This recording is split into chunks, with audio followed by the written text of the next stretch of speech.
Welcome to this short course on artificial intelligence in business, the fifth industrial revolution. I'm Alan Keele. Thanks for joining me.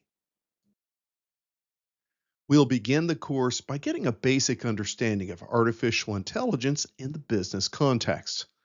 We'll then expand upon that by going into AI adoption and trends globally in 2024.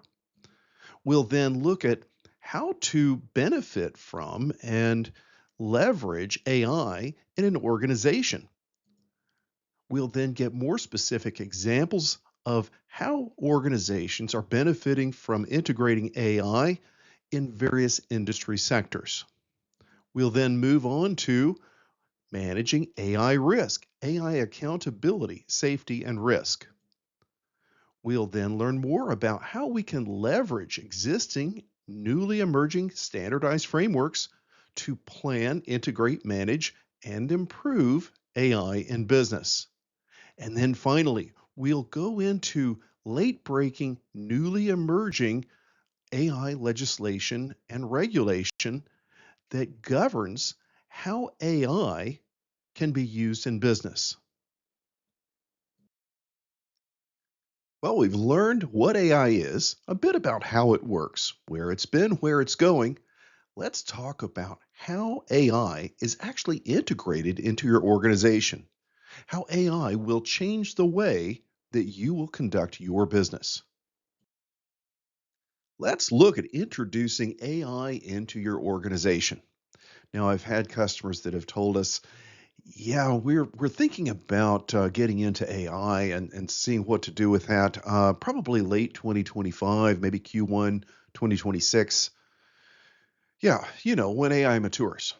Folks, it's already here. 42% of companies surveyed already have integrated artificial intelligence into their processes. And here's the dilemma.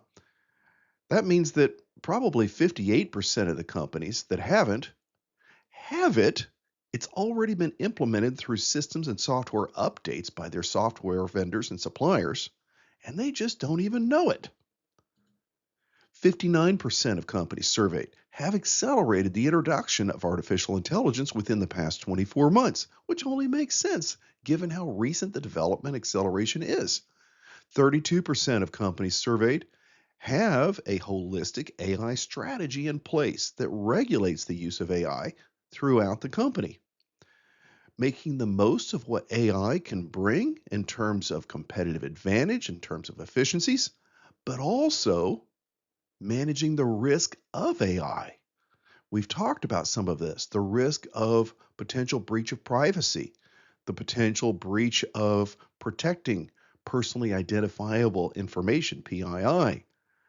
There's a lot of risk that comes with artificial intelligence.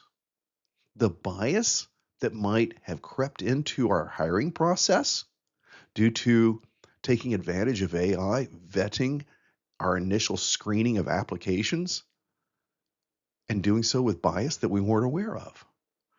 So it's not just about getting the benefits of AI, it's also about having a strategy to manage the risk of it. We're going to be talking more about that in a moment. And then finally, we have 43% of companies surveyed report a positive impact on employee productivity due to AI and automation investments. We've already been automating, but now we need to have smart automation. What's the difference? Automating is static. Smart automation will change automated activities, adapting to the scenario at hand, the time of day, and the context of the activity that you've automated. That's the difference between regular rote automation and smart AI-enabled automation. Again, in talking with customers, and we're trying to determine how to help them integrate AI into their organizations, a lot of times we can ask, for example, how critical is it that your employees get information and training on how to use prompts better for ChatGPT and other generative AI? Oh, that's critical. That's absolutely critical. That's the training that we need. And I say, well, what about all of the AI that's happening without prompts? Are you ready for this? This is when I get the question, What do you mean? What AI doesn't use prompts? Just this morning, I was reading about the release of the new Samsung Galaxy S 25 Ultra and how it's incorporating Gemini AI in the background to make this phone a smart device that can go way beyond facilitating communications via telephone calls and text to actually recognizing, according to your schedule, what meetings you have and the topics at hand, and prepares a plan for you to better prepare for your meetings. It prepares an actual help with your sleep schedule to help you be better rested and prepared for upcoming business trips. In other words, it is considering information available to it that you didn't really give explicit consent to that you were aware of, and it's using this to optimize your daily schedule planning. Well, I mentioned this to one of my colleagues, and she said, "Oh, this is fantastic. I love that." And I said, "Great. That's a great benefit.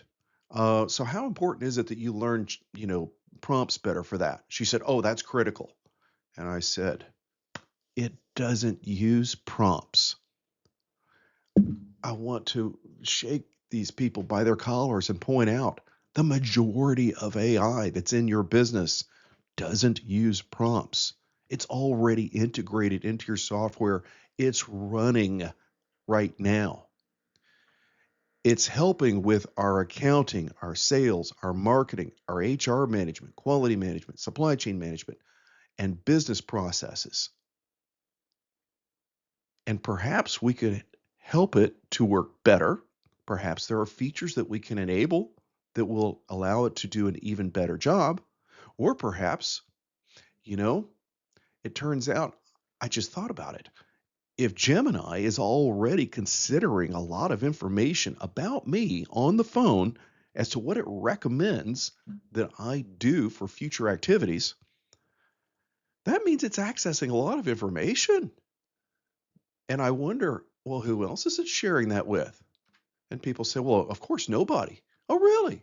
Did you make that assumption? Did you ask Gemini? Well, no. And if you did ask Gemini or Google, would they provide the transparency I talked about earlier to let you understand what information is being considered and, moreover, how that information is being used to actually make decisions about what it thinks you should be doing? Where's the transparency in how it thinks? So you can then trust its decisions. And was that ever explained in a way that you could understand? Transparency and explainability. I told you that comes back. And without transparency and explainability, we don't have AI trustworthiness, which is a pinnacle goal for AI, is to achieve AI trustworthiness and ethical AI. So again, what I'm trying to do in this slide is to show you and break you out of the mold of thinking this is just about generative AI. It's about creating stuff in DALL-E. It's about creating new emails. It's about analyzing PDFs and getting summaries. It's far more than that, and it's already going on in these areas. So, the most common uses of AI and generative AI in companies, we use generative AI for creating first drafts of text and documents. We use it for personalizing marketing, for summarizing text, identifying trends and customer needs. We use it within chatbots. We use it to draw up technical documents to help us with our coding, for example. We predict trends and fluctuations in business. We create first draft documents, as I mentioned. We develop new products and designs, all purposely using generative AI. And that's great. But again, even if you do feel good about what you're doing with generative AI, have you ever been disappointed in the product that it delivers? And has it ever made you wonder, how did it ever get the idea that I wanted these plants in my picture? And that, in other words, what was its thinking to come up with a picture that, oh, well, it all comes back to the prompts, Alan. Okay, great. Since you know so much, tell me how it is considering those prompts so I'll understand it better. Be transparent with me and explain it in a way that I can understand so I can make better use of it. Hmm, can't really do that. There we go. Now we're back to transparency and explainability and trustworthiness. So, generative AI use cases in companies, these are coming from examples of companies that have deployed artificial intelligence in at least one area. And again, this comes from an external source. This source, McKinsey, the State of AI in 2023, generative AI's breakout year. Okay, so let's get a better feel for how AI is being deployed within specific functions. Now, before I get into this, please take note that this information is coming from 2021, 2022, 2023, 2024 numbers hard to come by. The percentage of respondents who stated that the specific AI function is used in at least one process or department. Typical response was robotic process automation leading the way. We're introducing, again, not just having process automation, but smart process automation. Computer vision, natural language text understanding, virtual agents or conversational interfaces, deep learning, and the like. What about the number of business functions in which respondents have introduced artificial intelligence? Well, this ranges from 2021 through 2023, remaining relatively constant.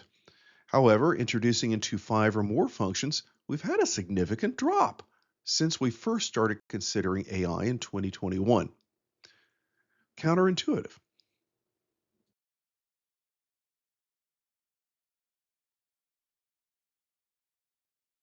So far, we've been looking at AI adoption and integration, experimentation as kind of a binary question, meaning you either are or you aren't. Well, here's the dilemma. You might be adopting, integrating, experimenting with AI, but there are different levels of maturity in this. Some companies are doing it to a great extent, others not so much. So let's take a look at this. We have, again, those that have not adopted, integrated, or experimented with AI at all. That would be level 0. Non-automated companies, no AI at all. We then have semi-automated companies that is considered to have implemented weak AI, such as what we've discussed. We then have level 2, automated companies incorporating strong AI that may incorporate some deep learning.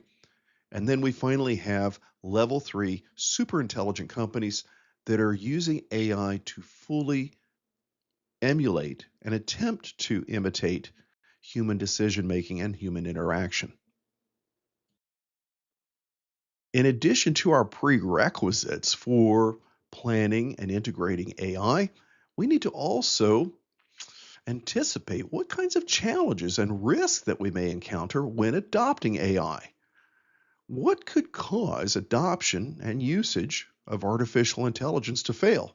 Well, the very first one is our organization's lack of skills. We actually don't understand how to even set up a management system, a program for doing all of this work. By the way, you're going to understand later when I teach about ISO 42001. 42001 is a recently released ISO standard, a framework giving us a roadmap, a template for establishing an AI function in an organization to, well, manage the prerequisites for AI introduction, to consider challenges and risks when adopting AI. What function is going to do these things? So it turns out the very first skill sets that we need to improve are those of the organization's governance.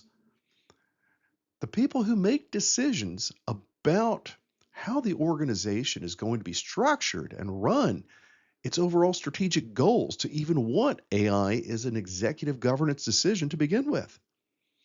How are they prepared with the right information and skills transfer to make good decisions on this?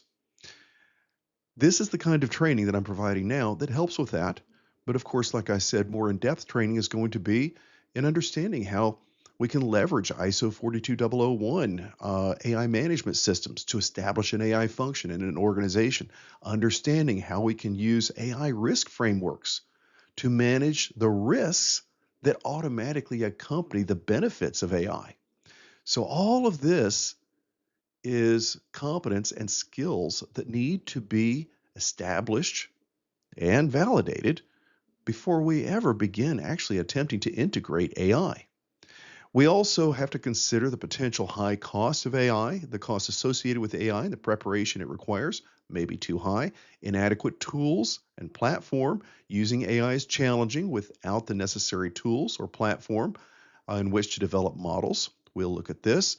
You'll have alternatives for this later, by the way, with AI as a service, for example. Something to consider. We'll talk more about that later. We have to consider that AI projects, like your organization and its business, can be quite complex. If you have a very complex business and organization, introducing AI throughout it is going to be a complex endeavor as well. When projects are too complicated, it can be very challenging to successfully integrate and scale AI systems. Also, we need to consider potential high data complexity. When data complexity is high, AI deployment requires a lot of expertise, specialists, and significant computing power that might go back to the previous high costs that I mentioned previously. AI doesn't make itself, and it comes with expense that has to be budgeted. And then finally, confidence. Companies are struggling to really understand how to use AI responsibly and achieve the benefits of AI while managing and mitigating the risks of AI. So, Alan, I'm convinced we need to do better with integrating, adopting, experimenting with AI. We're ready to move forward and lead rather than fall behind. How do we get started?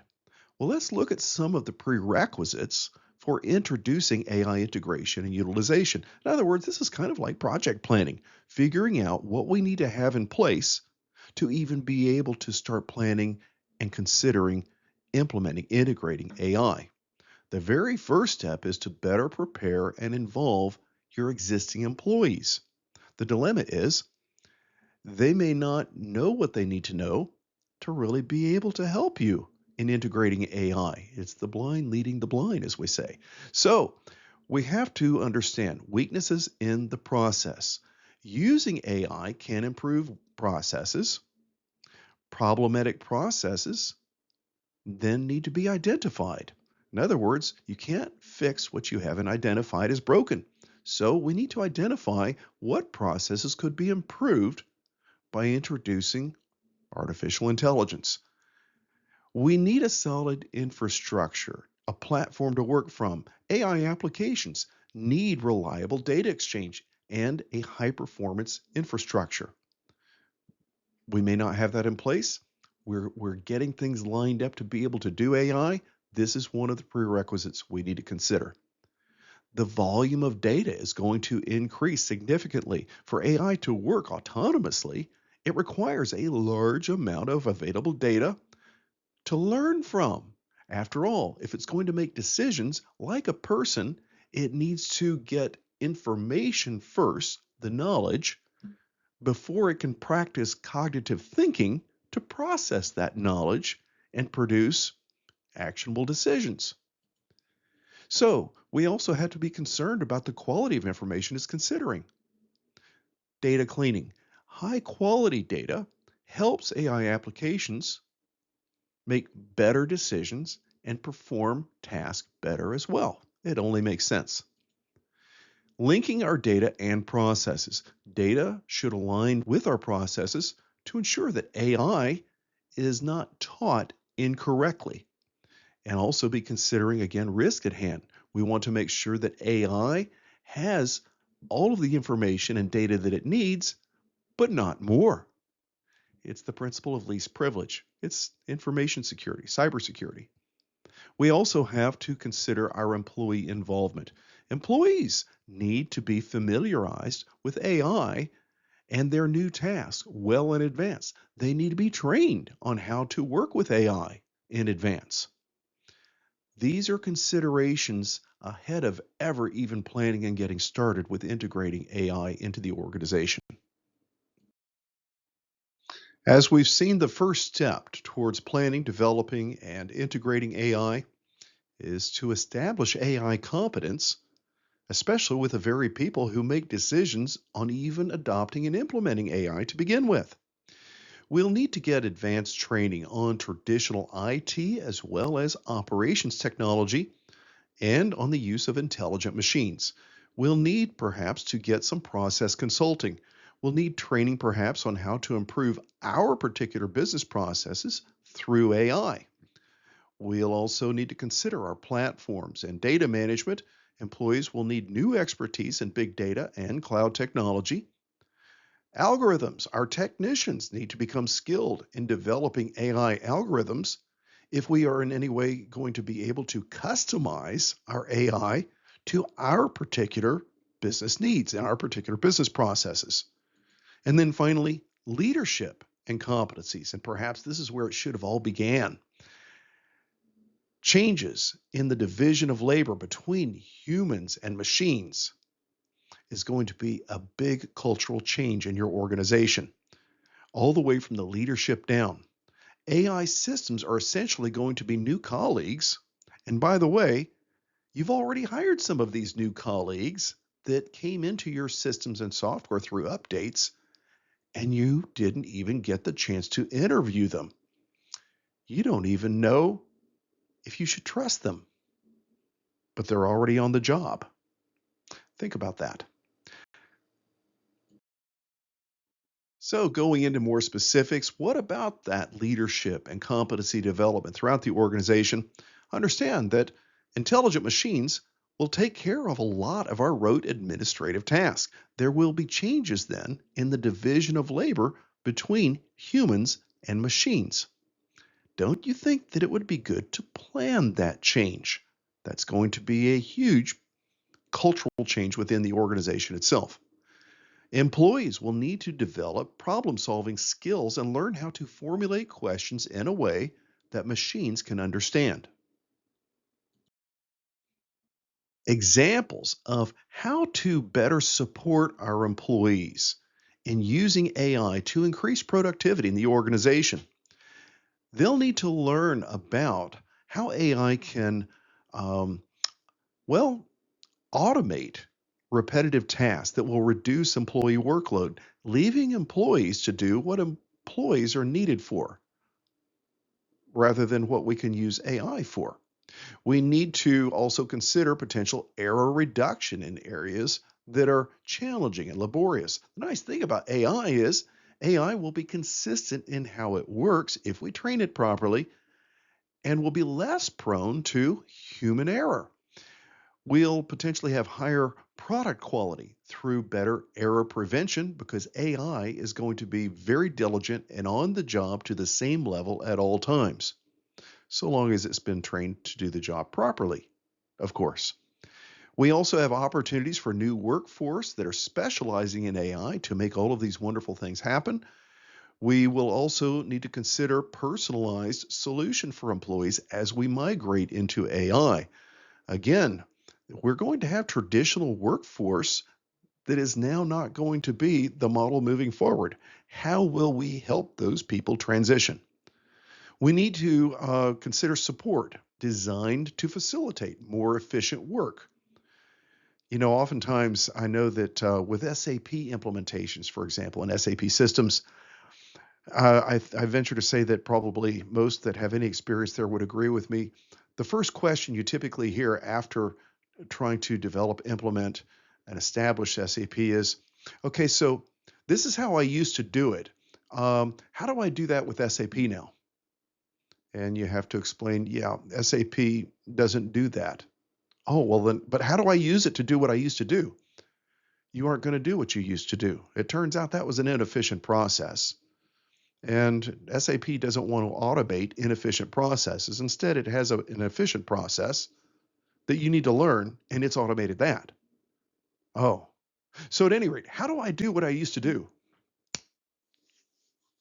This is one of the issues about trying to progress your staff and employees and even management from how we used to do things to how we will do things in the future. So using AI to enhance and increase productivity means doing things differently. And uh, I remember a movie that I once watched where gentleman, his name was Garth, and he said, people fear change. At any rate, point is that there's going to be a lot of human interface issues that we have to consider ahead of this. It doesn't just drop in and plug in like perhaps a technologist would prefer. I can get more specific with some use case examples that go to specific functions in the organization, such as with HR. Now, with HR, we're already using some level of automation. We'll use automation perhaps to collect data about potential candidates for hire.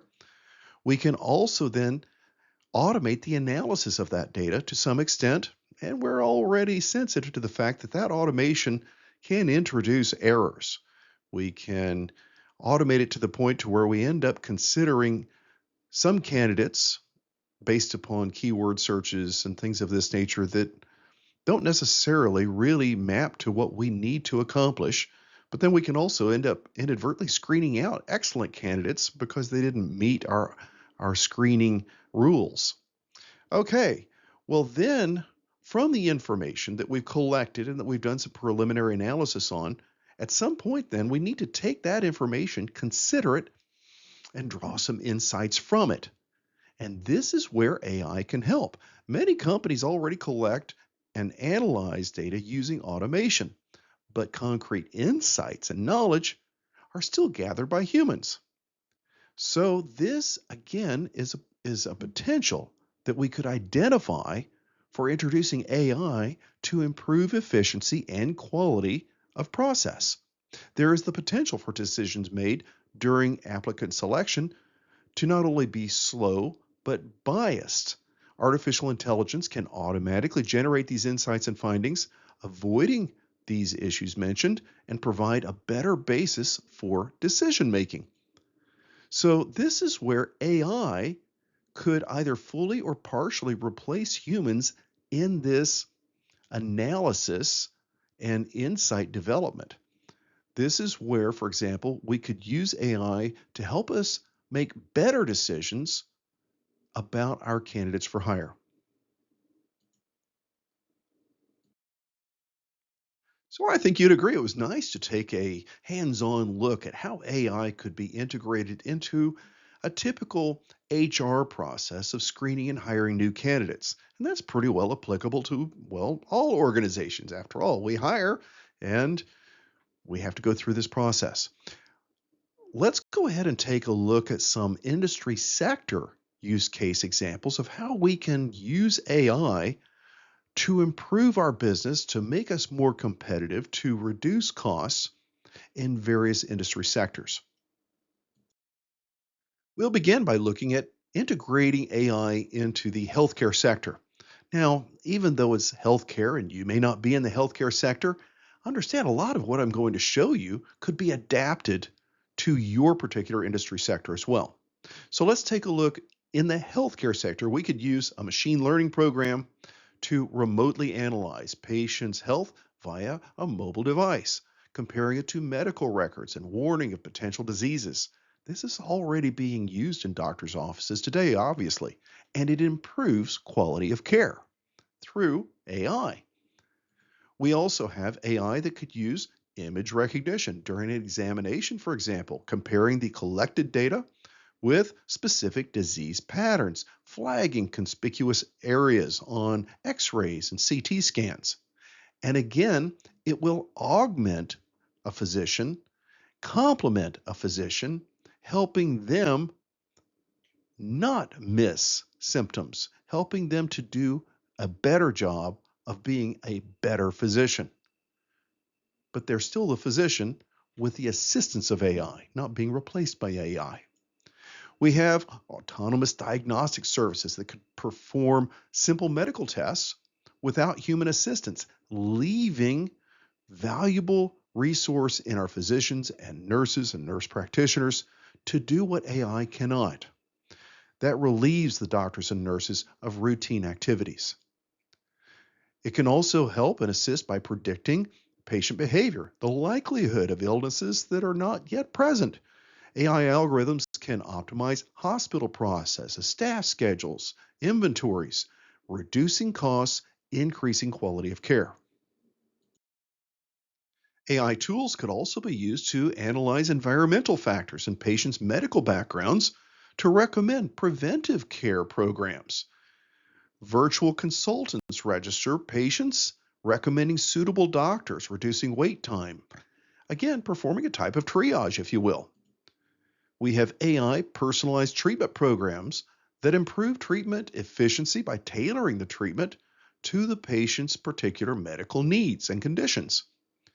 And then finally, AI could compare large population health analysis, helping us identify trends that we may have otherwise missed, and doing it in more current real time. Okay, let's move to integrating AI into the retail sector. We could use machine learning and facial and speech recognition to enable virtual advisors to greet customers in person, predict their purchases, and perhaps point them in the right direction. Now, there is already some controversy about this because we now have department stores, for example, that have electronic uh, signs, billboards, if you will.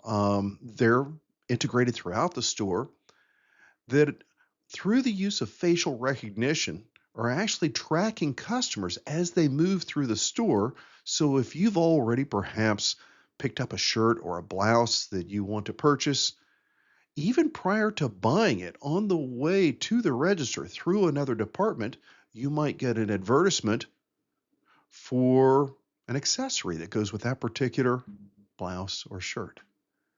So, in other words, the advertisements are being tailored to you based upon what you were looking at just a moment ago, and it's tracking you by your face. Well, great for the store. You, however, might perceive that as going a bit too far. Again, risk accompanies benefits. We'll talk more about that later. But in terms of how to use AI to do a better job in helping the customer purchase better, we might call that sales. But to help the customer purchase better, we could implement artificial intelligence to draw the customer's attention to things that they would probably like to have, along with things they've already identified that they want. We can also recognize that machine learning could then use customer profiles. Again, to personalize advertising, as I explained, as customers walk through the store, offers are sent to their smartphones, for example. A computer vision system identifying items packed by the customer at self checkout. As payment is made automatically, the customer could then leave the store directly, improving the purchase process. And then finally, autonomous drones that use deep learning could take over short haul deliveries, reducing wait times and freeing up delivery crews. So, again, these are just a few examples. There are hundreds of ways that we can use AI to not only shortcut tedious, monotonous, rote things that we've already been doing. AI can be used to accomplish new feats in marketing and sales that we've never even considered before. This is exciting. And again, think about it. If you're in the retail sector and your competitors are doing this, how can you hope to compete with that if you don't? So it's not a matter of if you're going to adopt AI. If you don't, it won't matter anyway. You won't be able to compete. How do we do that best? That's what we're going to look at soon. We continue in integrating AI into the retail sector with interactive screens. They could identify items, recommending complementary products based upon the customer's profile, as I've already talked about. We could have autonomous shopping carts following the customer in the store, automatically finding their way to the car, or a drone if it's for home delivery. We have stores that could optimize their prices in real time maximizing their profits. This again has met with a lot of criticism and has become quite contentious. There is a very well recognized, well known retail grocery store chain that has started to implement this by recognizing, based upon your purchase patterns in one aisle, maybe you're the person who gravitates towards purchasing quality without necessary regard for expense. You would prefer to spend more to get better. Well, it turns out that you don't know it, but as you progress to other aisles, they'll dynamically change the price as you approach, knowing that you're willing to spend more. Well, that's not fair, but it could help them maximize their profits, couldn't it? So, again, this is just going to show, is AI good or bad? Well, I guess it's in the eyes of the beholder now, isn't it? Um, we also have robots with artificial intelligence that, again, can also continuously track inventory, detecting empty shelves, refilling those empty shelves, all of the rote processes that we had people doing, we can now have done more efficiently with more accuracy at less cost using AI and robotic replacement and inventory replenishment. So this is fun, yeah? Let's take a look at integrating AI in energy supply. Now we're getting into more of an industrial application, right? Well, we have sensors and machine learning. We've already had sensors, but now we can enable real-time response to wind conditions, perhaps, maximizing green energy production. We can use machine learning to enable forecasting of peak demand, maximizing the use of short-term renewable energy. We can use digital power systems to detect the current situation, adjusting the real-time power supply to a building's current grid load. We could use drones and robots to better predict failures and control equipment without interrupting production. Okay, I think we're starting to get the hang of it, so let's pick up the pace, looking at integrating AI in the service sector. AI could automatically log and forward documents, leaving technical staff more time to focus on solving their own problems. We could have field staff receiving real time updates to shorten response times and reduce the impact of outages. We have virtual consultants that could automate call centers and segment customers. They could then resolve simple, common customer issues on their own or refer them to employee if necessary. We have smart meter data and AI service providers that could offer new services based on usage patterns, weather, and other factors. Okay, I like where this is headed. Let's take it up a notch or 10. Let's talk about integrating AI with robotics. How can we get intelligent robotics to replace repetitive human tasks? Well, we need to train robotics to do so, and humans provide that training. So, this is where we begin with a human instructor guiding the robot as it learns and corrects wrong actions and movements as they occur. Again, it's going back to that learning process that I told you about earlier. See, it does have use about learning through punishment and reward, recognizing wrong actions, incorrect decisions, punishment, and also recognizing correct actions that are not then corrected because they were wrong. It recognizes those as rewards and it learns through this process and gets better and better as it goes. So these trained robots can work together with human workers to, well, start replacing repetitive tasks, handing the human objects, for example. They can continuously improve their algorithm in the process, again, through this punishment reward process of learning. Once the robot has finished learning, perhaps it's gone so far as to get beyond just simply handing a human objects to actually managing the object entirely. It repeats the new routine of movements on its own and automatically completes the repetitive procedures as necessary as it's been trained to do. And then finally, how do we keep an eye on all of this and make sure that it works properly? This is where we can have A control in place, sensors and cameras that provide information to computer vision algorithms, ensuring reliable cooperation between workers and robots. And all of this might lead us to consider how we could use AI and robotics to increase yield with artificial intelligence in the manufacturing sector. For example, we could use AI powered root cause analysis to improve quality and problem solving. We could use an AI based analysis of process information to better predict yield disruptions and to help workers to better manage them. We could use AI to analyze data from past production runs and to help ensure greater schedule adherence in future processes. And finally, we can use data on production tools that is automatically transmitted to AI to determine optimal process conditions. We referenced using AI to managing quality in manufacturing and yield production and improvement. So let's drop down more into that quality management. The AI system can process thousands of images to help us to automatically detect defects. It can detect defects far better than what we could do manually with humans just because of the sheer volume of what it can consider. Workers could then be automatically alerted to specific locations of a defect so it can be rectified, remedied earlier rather than later, which, if you understand quality management, that's how we save money.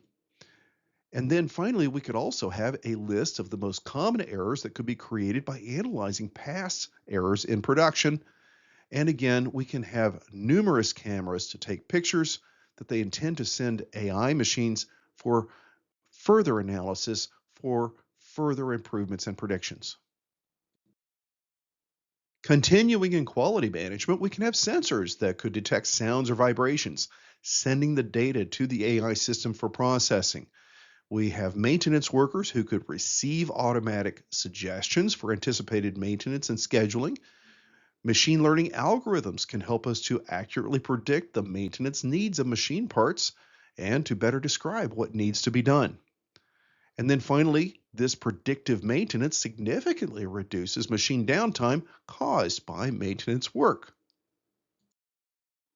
And we'll finish our use case examples with AI in supply chain management.